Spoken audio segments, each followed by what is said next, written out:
هلا مشوشات الغالية، شلونكم؟ شخباركم؟ مشتاقة لكم، رجعت لكم فيديو جديد أتمنى يعجبكم حبايبي. اليوم راح أشارككم طريقتي بالدولمة.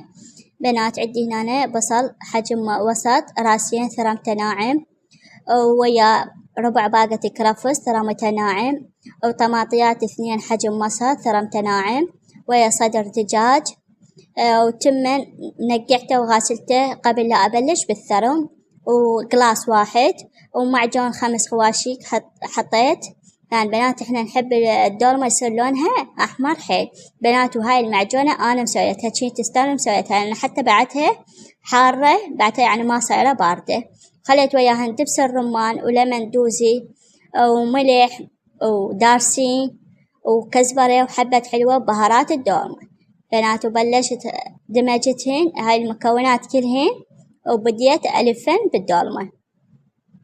بنات كان الوقت حيل متأخر، يعني أنا بيومها سويت العشاء متأخر حيل لأن كان عندي هواي شغل، والله جيت أركض ركاب. الحمد لله والشكر جهزت العشاء على الوقت، وعجنت وخبزت همينة، هم هسه راح أراوي كم خبزي. والحمد لله بنات أنا أخبز يوميا. هنا بنات بلشت ألفن بهاي الفلفل بنات، شكلهن كلش حلو بالدولمة، وطعمهن طلع هم بعد أطيب أحسن من هذنيكا الفلفل اللي يصير كبار حيل. وسويت وياهن باذنجانة وحدة بنات. الفلفل والباذنجان احنا ما نحبه هواية. أكثر شي بنات عائلتي تحب البصل هذا السلق الأخضر بس هو، بس الفلفل والباذنجان بنات ما يحبونه هواي، فما مسوية هواي. هذا سويتن بس إليه، يعني حتى بس أنا أكلتن هما ما أكلوهن.